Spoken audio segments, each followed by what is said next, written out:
Welcome to the #1 source for information, news, and opinion on your Columbus Blue Jackets. This is CBJin30, presented by Telhio Credit Union. You can also find the audio version on the CBJ Radio SoundCloud page, Apple Podcasts, TuneIn, Spotify, Google Play Music, or wherever you listen to your favorite podcasts. Now here's your host, Bob McElligott.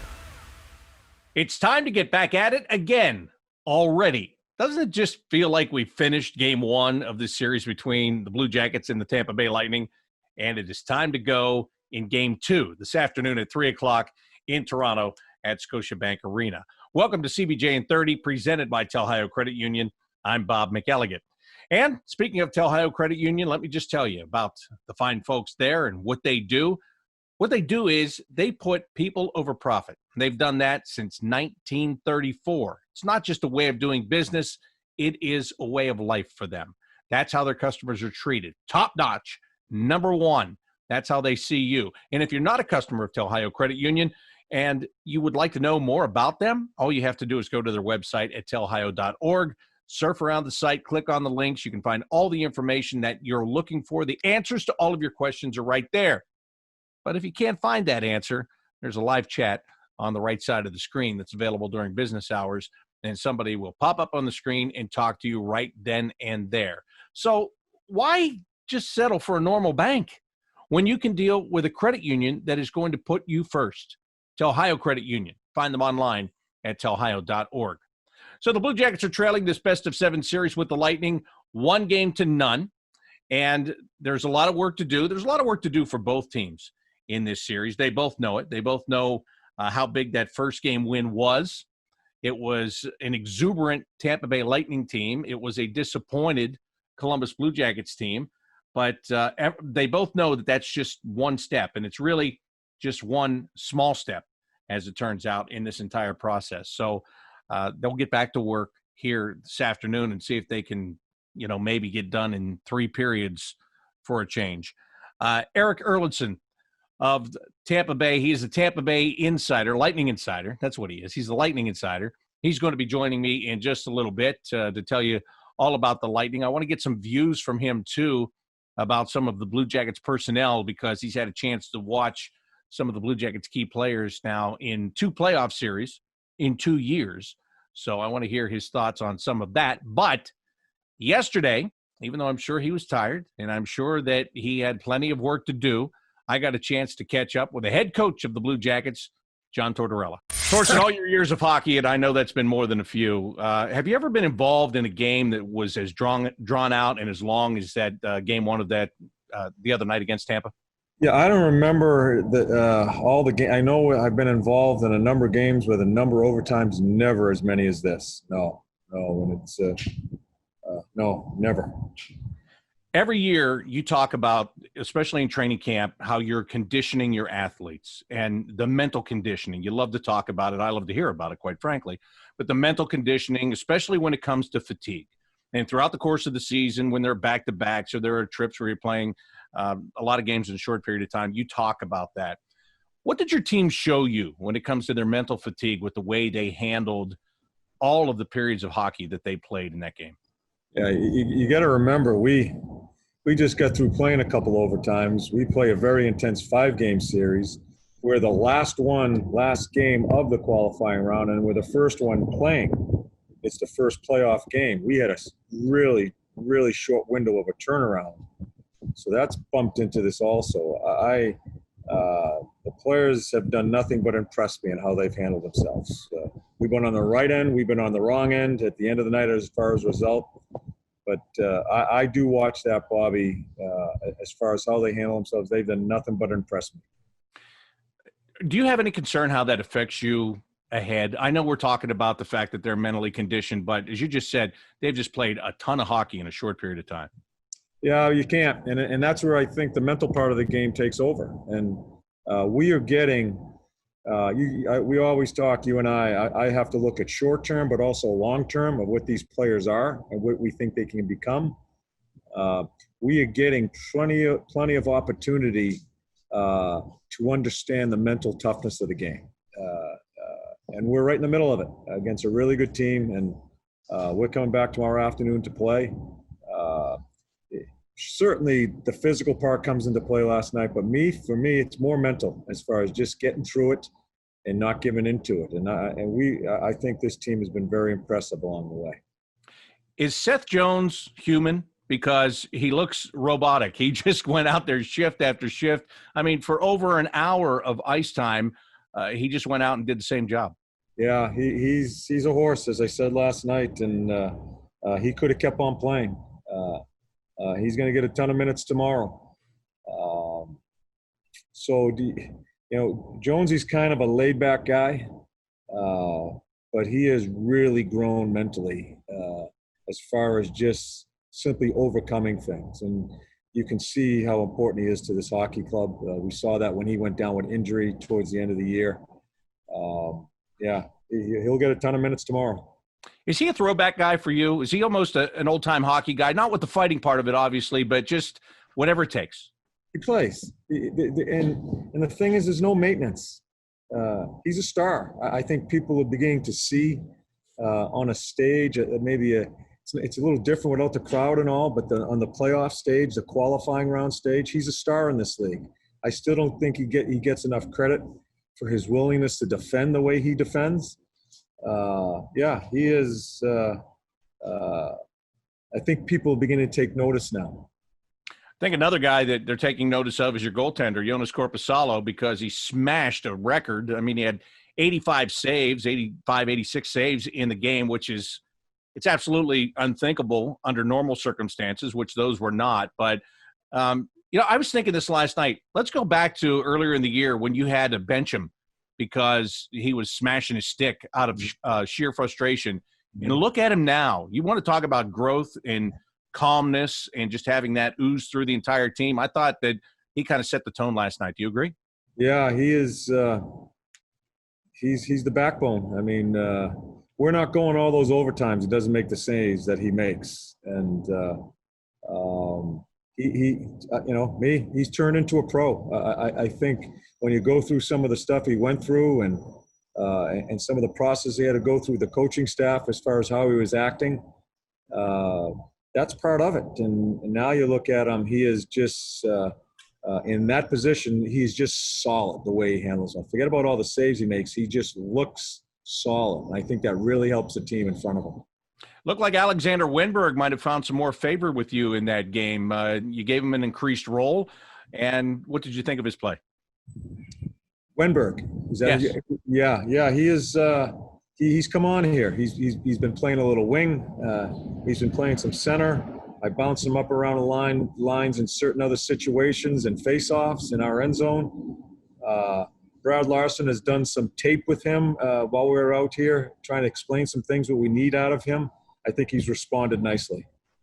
Also, I've got to ask you about Cam Atkinson because it's hard to believe that there were 60-plus shots in that game and he didn't have any of them. And I know he had that semi-breakaway where Hedman took him out of the play and he didn't get a shot on goal. But, you expect so much out of Cam, and he can be a star. He has been a star. What are you not seeing out of Cam Atkinson that you need right now? Yeah, I'm not gonna get into critiquing a player that's struggling a little bit. I think Cam's trying. We're going to try to, it's for us to help him. He's helped this organization. He's helped this team with some big play in these type of situations. We're not going to get down. We're going to try to help him and see if we can get him pushed along. You've had great balance here in the last couple of games. Even the game where you dressed 7 defensemen, you still had balance in that game. You were able to use everybody. So this is normally a part where I'd say, man, after 5 overtimes, do you look for any fresh legs to get into your lineup? But I don't know if you want to disrupt that balance. How do you approach that as a coach? Yeah, we meet at 2:00 today. I'll meet with the medical guys too to see what the bumps and bruises are. We've had meetings as coaches already this morning. We're going to look at the lineup. You always, it's natural to think about fresh legs after the amount of hockey we've played here the past 5-6 days. Some guys are playing really well. Some guys are struggling. So we'll make our decisions as we get ready for that 3:00 game tomorrow. I know you don't care what comes from the outside usually, but I've read some stuff about Tampa, and they're talking about their resolve and how they hung with it until they got the win. And I'm sure they're extremely glad to beat you guys because you swept them last year. And, that's a step for them. There's no question about that. But the way I look at it is, again, there's a high-powered offensive team on one side. There's a team that has struggled at times to score goals on the other side. And your team hung with them, and you fought with them, and you did it for 6 hours, for crying out loud. And, again, I think that says a lot about your group. Do you agree with that? Yeah. And we'll be there 3 o'clock tomorrow afternoon ready to do it again. And that's how we go about our business. We're not too concerned about what's going on over there. We'll be ready to face off at 3 o'clock tomorrow afternoon. You going to get it done before 9 o'clock at night this time, or, It was funny. The Carolina coaches were across the hallway. I kind of poked my head in there. I said, we're trying like hellboys, because I know they wanted the game to get over so they could play. So who knows? It's you know what, Bobby? It's been great for this team in the series that we played against Toronto, one of the more exciting series of the qualifiers and all the stuff that went on in it. Last night's game. This is all good stuff. And, again, and I shouldn't say we as a coaching staff and organization are proud of the guys. We're very impressed in how they've handled themselves. Hey, by the way, last thing for you, because you just said we, and I talked about this during the game last night. Well, I tried to find anything to talk about that I could during the game last night, Torts. I was all alone for 6 hours. Yes. But you always tell me at this time of the year that, during the season, it is you're not against the players, but it's about teaching and it's about instructing and sometimes conflict. But in the playoffs, you always talk about it being a we thing. You're together with your players. How much more together do you feel with your players right now in that bubble? Yeah, and the bubble helps it. The bubble's pretty cool. There's a lot of cool things about the bubble and some things that suck. But that type of stuff of being together, and I always call it being with them during the playoffs, it's been pretty important. You become close, and some of the momentum swings that we've gone through so far in this tournament has brought us closer, I think. So, so it's been a great experience so far. Hopefully we can get something done tomorrow. Does your core group, have they finally figured that out, that if they can get you to the postseason, you're more on their side? I think so. I hope so. Sometimes. Well, you look great sitting there outside and enjoying the weather today. So, and I'm sure you're beat, and I know you have a lot of work to do. So thanks, Torts. As always, I appreciate it, and best of luck tomorrow. Thanks, Bobby. Be well. That's the man that's pushing all the buttons, and many of those buttons are the right buttons. It will be interesting to see if he does make any changes tonight just to try to get some fresh legs in the lineup. It'll also be interesting to see what Jonas Korpisalo looks like tonight after having to make those 85 saves just 2 days ago. And I'm sure that carries over somewhat, but again, as Torts said, and as we talked about, it's mental toughness and finding a way to push yourself to another level, even when you think that you can't. And that is really what John Tortorella is good at doing with his team, getting them to a level that not even they know that they can achieve. So now that we've basically heard the Blue Jackets standpoint on today's game, and as this series, their perspective from the series as it continues here, let's go to today's game preview. And it's being brought to you by Stanley Steamer. Get back to clean. Erik Erlendsson is the Tampa Bay Lightning insider. And, well, he's like the rest of us. He's on the outside of the bubble looking in, but he's very good and very in tune with his Tampa Bay Lightning team. I had a chance to catch up with him yesterday and get his viewpoint of that game one, and also a pretty good breakdown of the personnel going head-to-head in this series. Well, Erik, it must be the playoffs because you and I are talking again. A second straight year, it's the Blue Jackets and the Tampa Bay Lightning in the first round of the Stanley Cup playoffs. Look, nobody would have predicted what happened last year. And then after one game, I don't know if anybody can predict the heck of a lot of anything in this series. Game one going 5 overtimes, but this time it was the Lightning that came out with the victory. What were you thinking as you were sitting there and watching that game go on and on and on and on? Well, the first thing I think is, how are the players doing this? I mean, this is so unprecedented. I mean, you get guys playing 60 minutes of ice time and 50 minutes of ice time. It's just what these guys go through is just a dedication and everything else. It's absolutely amazing. And then you think, how is one going to get in? I mean, Korpisalo was just so dialed in for so long, and Vasilevsky didn't face as much, but he was locked in, and you're just thinking, how is anybody going to get one past these guys? It's going to take a double deflection like the first goal that ended up being Dubois' goal. That was how it was going to end, and you're just dinner time's coming. When is this? Like, dinner time was 4 hours ago. When is this going to end? It was an incredible ride to kind of watch and witness. Watching the Lightning and the way they celebrated after that game, well, first of all, when you play for 6 hours, you're really happy that it's over. There's no question about that. But I got the sense that they were just so relieved they were able to beat the Blue Jackets, because they're on the verge of 5 straight playoff losses to the same team, a team that I'm sure they feel that they're more talented than. And it looked like a sense of relief to me. Did you get that sense? I think it was a sense of relief for ending the game, as you mentioned. Geez, you've been going since 3:00, and for the work that they put in that game. I mean, the puck possession dominance that you have through that amount of time. I mean, the only period that was even, I think, was the third overtime when the shot attempts were 17 each.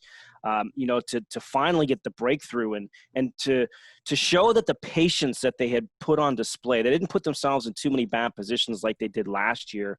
I think that was the sense of relief that this worked. We stayed with our game. It was a very patient and methodical approach to how they wanted to play this game and to get the reward. I think that was the relief, as much as finally being able to stop talking about having lost to the Blue Jackets. I mean, we've all been asking these questions since September of this team. And, to me, it almost looked like, you think of galvanizing moments for a team, to come together and just to watch that celebration on the ice. And Braden Point's usually a guy who's pretty subdued in his celebrations. We see it every now and then, but to see the emotion come out of him, and if you see any of the still frames of pictures, I mean, Mikhail Sergachev, his waist is about head level on a couple of guys, and Mitchell Stevens is about the same on the other end of it. It was one of those moments that for Lightning fans and for Lightning players that they'll remember forever. I was a little bit surprised that Braden Point won the game, and not because he's not a great player, of course, but because I just felt that was one of those games where, look, every time Erik Chernak had the puck on his stick, I was nervous. Mitchell Stevens had the puck on his stick, I was nervous. You know what I'm saying? I just felt like it was one of those games. It was going to end with a fourth-line guy or a third-pair defenseman winding up with a big goal, but it turned out to be the top guy again. But look how it had to happen. I mean, Kucherov had 2 of his shots blocked. The second one hit Gavrikov up high, opening up that lane. I mean, Columbus did such a great job of really clogging the slot area and not letting shots through. So it finally it wasn't a double doink goal, but it was a double blocked goal that ended up and giving Point that space. But look, and he even said after the game, he was just putting on net. He didn't care where it was going. He wasn't trying to aim it. And that's kind of how the game was going to have to end. But you're right. Usually those games are just tailor-suited to somebody that hadn't played much. It's, the Peter Klima effect, sitting there for 3 overtimes and then coming off the bench for his only shift and scoring the game-winning goal. It had that recipe. Last year when the Lightning went up against the Blue Jackets, they went up against Sergei Bobrovsky. They knew they were going up against a Vezina winner, multiple Vezina winner. They knew what they were in for in goal. I don't know if they knew exactly what they were in for with Joonas Korpisalo, but I would imagine they realized in that first game that task of beating the goaltender might not be much easier this year against the Blue Jackets. Well, and they've had success against him during the regular season, right? Like, his numbers weren't very good against Tampa Bay in his few starts that he's had against them. But, anybody who watched the series against Toronto and just how terrific he was in that first game particularly knew that this was going to be okay, it wasn't the name recognition, but you could see the game in Korpisalo. And they know now. If they didn't, they certainly know now. I mean, he stopped 85 shots. It's still mind-boggling to me that we're sitting here talking about a goalie who stopped 85 shots and lost the game. But if he's going to be that dialed in for the rest of the series, boy, the Lightning certainly are up against it in terms of trying to find some consistent scoring. I want to ask you, as an outsider of this market, I want to ask you about Seth Jones, what you see when Seth plays. I mean, you saw him for 65 minutes in game 1, so there's a great sample Did he ever leave the ice? I don't think – one time, very quickly, and then he was back. But John Tortorella, told me that he thinks that Seth is finally getting recognition on a big stage. And ironically, there are no people in the stands, but everybody is watching, and everybody saw what Seth was able to do for the Blue Jackets in that first game. We know what he does on an everyday basis. When he got hurt this year, to be honest with you, Erik, that's when things started to dip big time for the Blue Jackets. But as a guy on the outside looking in at this team, what do you see when you watch Seth Jones play? I see a lot of Victor Hedman. He shoots from the other side, of course, as a righty, but this the way that he controls the game and his ability to read the plays and jump up in the play. I mean, there was almost a situation in overtime there where it was Zach Werenski down in the corner trying to feed a charging Seth Jones coming at the net. I mean, it's that sort of recognition and that skating ability, but that's why I think there are a lot of comparisons to Victor Hedman because of how much ice they can kind of gobble up in a short period of time and how much they can, make that they can either make that really good, clean first pass out of his own end, or he can skate the puck out of danger. He's that good at what he's doing. So yeah, there's no doubt that if people, and certainly people in hockey are aware of who Seth Jones is and the importance he has to that Columbus team, you take him out of lineup, it's like taking a Victor Hedman out of lineup. And we saw what happened when Victor wasn't healthy at the start of that series last year. And of course, he missed games 3 and 4 of that series. When you have a guy back there that can log the minutes and the important minutes that those guys do, you take him out of the lineup. It is a huge, huge loss. And I know I'm preaching to the choir here, but to watch him on this stage, and I haven't seen the ratings for the game yesterday, at least from an NBC standpoint. I'm curious to see how high those ratings were, especially as the game go on. Boy, did they get a large dose of what Seth Jones means. And look, I'm still shocked that he didn't end up with the Tampa Bay Lightning. They passed on him in the draft back in 2013. Can you imagine Seth Jones paired alongside Victor Hedman? I don't want to see that. I mean, I was hoping like probably everybody on the Blue Jackets side that Victor Hedman wouldn't dress for game 1 after he got injured in the round robin. But I knew, because he's that kind of guy, right? If there's any way he can play, he's going to play. He shows up. He plays a ton of minutes in that game. And you're right. Last year when he left the series, it was a difference maker in the series for the Blue Jackets. So yeah, and that's why I wanted to ask you about Seth, because you do watch Victor Hedman all the time. And you can – I think if you watch a guy like that, I think you get more of an appreciation for what Seth does, don't you? Absolutely. And it's not the same comparison, but when Anton Strawman came to Tampa Bay, and I know he was in Columbus for a little bit, he hadn't really found out who he was. So when they signed Strawman as a free agent, you were like, okay, I kind of know who Anton Strawman is. Okay, I'm looking at the metric numbers. Okay, he's a good possession guy. But then you watch him play every day. You watch him out there on a nightly basis and just see the presence that they can have. I think that's a case with a guy like that. If you don't watch him on an everyday basis, you don't have a full appreciation for him. And let's face it, we got to watch him for 2.5 games last night. So, you see these players come through in these type of games. Yeah, it is an eye opener, and again, a testament to these players to be able to be at the top of their level for that long in the 4th longest game in NHL history. You mentioned Anton Strawman. Ironically, the guy that made him into who he was when he came to the Lightning was John Tortorella when he was with the New York Rangers, because he stopped at the Rangers before between Columbus and Tampa. You worked with John Tortorella for a long time. You know him so well, and you know what he does. I know he's a huge fan favorite in Tampa. I don't know if a little bit of that luster was worn off after that sweep last year. I think people might have not liked him as much as they did before that. But you know exactly what he can do. And now especially you just saw both teams play essentially a triple header to get this series started. From your dealings with John Tortorella, the motivational part of him and the way he gets his teams to respond and come back, how important could that be in the rest of this series? It's huge. It's absolutely huge. You hear John talk, and he mentions all the time, now you get to the playoffs, now it's about the players, and he's right. It's about the players, but coaches have a huge factor in it. And the way that he has, he can be gruff. We all know that. We know the sound clips, but you work with him every day. I worked with him every day for 8 years. You see that different side of who he is as a coach and as a person, and his ability to reach into his players and get the most out of them and make them understand, like all those minutes that those guys logged yesterday. You had 2 guys at 60, 2 guys at 50. They're not tired, right? He'll tell them, you're not tired. And he would tell the media, stop talking them into being tired. You can't do it. But I'll give you the 2 really good examples of how he can do this. And you saw it firsthand after the Game 4 loss to Toronto. Back in 2004, they lost a game to the Philadelphia Flyers.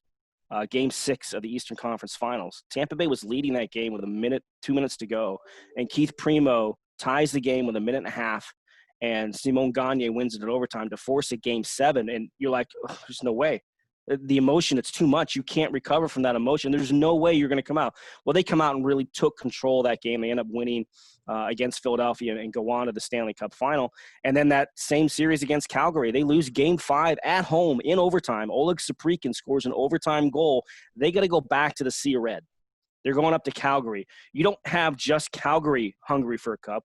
You don't have just Alberta hungry for a cup. You've got the entire nation of Canada, except for Leafs fans, looking for a cup, and they have to face all of that, and they walk into that Sea of Red, and they go out and they win game 6 in double overtime. Marty St. Louis game winner, and they come back home and they win game 7. He just has a way of making sure that players don't get caught up in the moment and everything is really on a micro level instead of looking at everything from a macro level.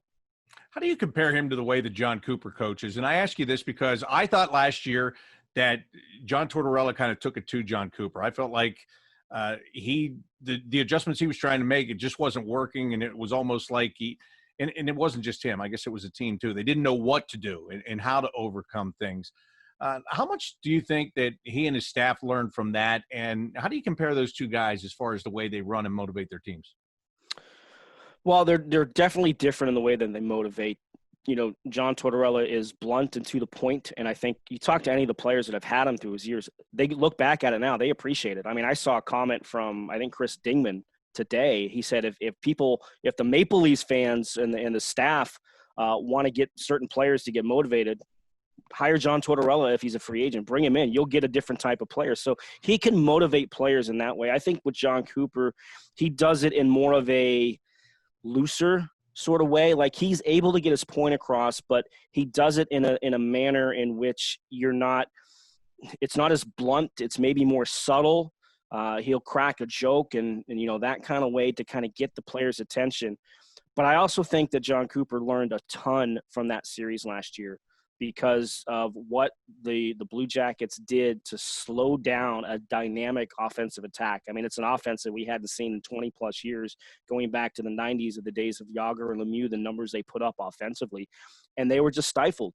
They couldn't get through the middle of the ice. They couldn't use one of their signature plays, and that's pull up at the circle and wait for that second wave to come in, because Columbus was ready for it, and they took that away. And then they couldn't get in on their forecheck. I mean, they took every strength the Lightning had away from them. So you come into this year now, and starting in September, the motivation, the mantra was going to be play more disciplined, take less risks, stay out of the box. They didn't do a very good job of that this year. I think they were third most in penalties, but that has been the mantra ever since. And I think this pause that we've had since March until we got to this point, I think the coaching staff had plenty of time, obviously, to dissect everything, and they probably went back and looked at that series a number of times. What can we do differently? Not necessarily to play the Columbus Blue Jackets, they didn't know, but in their approach to how their game. And I think you saw that on full display yesterday. They did not force plays. They did not panic with the puck on their own end looking for a play up the middle. There were a lot of times where they just flipped it out or they chipped it off the glass, made the smart, safe play. And I think they learned a lot of that because of how the way last year's playoffs transpired. How much different are they when you add players like Barclay Goodrow and Pat Maroon and Blake Coleman, guys that got a little bit more grit and sandpaper to their game? Yeah, it just gives them a different look. You know, they were a speed and skill team last year. All their size was on their back end. They didn't have a lot amongst their forward groups. I think Alex Killorn was the biggest guy at 6'1". Well, you bring in a Maroon and his ability to kind of wear down other teams on the other end. I mean, you can't take the puck off of Pat Maroon when he has it behind the net. Good luck trying to get around the big rig there and stealing the puck away from him.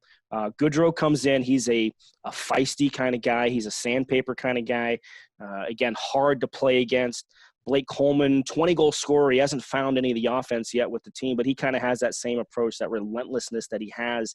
And when you have guys that are irritating to play against, that are hard to play against, it just changes the look. It changes the dynamic of what you can put out there on the ice. So now the Lightning can put different lines in different situations, and it's definitely not a coincidence that in every single period of that game yesterday, we're talking 8 periods, who was the starting line for the Lightning?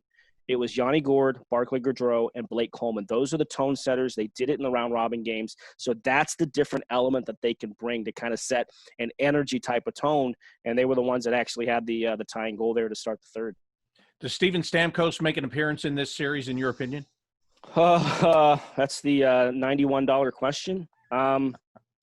It's hard to tell. You know, we were told back on July the 11th that he was supposed to be a full participant. By the time they got done with training camp, he wasn't. Then he practiced for a couple of days, and then he didn't. My guess is that there's a chance, depending on how long this series does go on, that he could. But that's just kind of an educated guess with no ability to kind of be at practice and see what's going on or anything like that. It's just hard to get a gauge on it. I know we're all flying blind now. I mean, yeah, I never appreciated going to practice. I always thought, man, I got to go watch practice again. Now I'd kill to go watch practice and figure out what's going on. Yes. Last thing for you. Do you expect this series to be tight? Not 5 overtime games, obviously, but do you expect it to be nip and tuck here the whole way through? I do. You know, that's the way Columbus wants to play, and now we know that's the way Tampa Bay can play. I mean, you know, again, that was a game Tampa Bay didn't lead until they won the game, right? They never led in that game whatsoever. So they're going to maintain their patient approach. They have the ability to open it up if they can, but there's no reason to think that we're not going to see a bunch of 3-2 results in this series, especially if Korpisalo is going to be dialed in, with Vasilevsky dialed in. I mean, that stop he made on that funky bounce that came off the wall on Erik Robinson was just an incredible save. You know, so if those guys are going to be locked in and these two teams are going to be tight defensively, and again, I give so much credit to Columbus. They blocked 62 shots, Bob.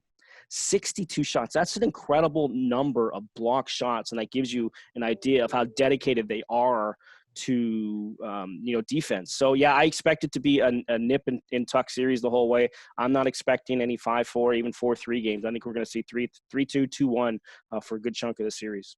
I think David Savard might have blocked 48 of those himself before it was all said. Plus 5 more from the beard. Hey, and that Vasilevsky stop he made on Erik Robinson, if the Tampa Bay Rays were looking there, they might want somebody to play the hot corner. That's right. Hey, they could use a shortstop. Willie Adames has kind of had a little bumbling here to start the season. Erik, thank you so much. I appreciate it. Great to talk to you. And I'm with you. I hope we don't play 5 overtimes again, but I hope it continues to be an exciting series. Yeah, it should be fun. Thanks, Bob, for having me. He is the Lightning Insider. You can find him on Twitter, Erik Erlendsson, joining me here today. So the Blue Jackets and the Lightning getting set for the second game of this best-of-7 series. The puck is going to drop at 3 o'clock this afternoon from Scotiabank Arena. Our pregame coverage on the Blue Jackets radio network will start at 2 o'clock this afternoon. And like I said, maybe we'll just go 2 hours and 38 minutes per normal and not 6 hours like the other day. But whatever it takes for the Blue Jackets, they've got to come out. They've got to give a strong performance. They've got to get themselves back into this series. The last thing they want to do is fall behind this good Tampa Bay Lightning team 2-0. So this is a very key game early in the series for the Blue Jackets. And I know they've played a ton of hockey lately.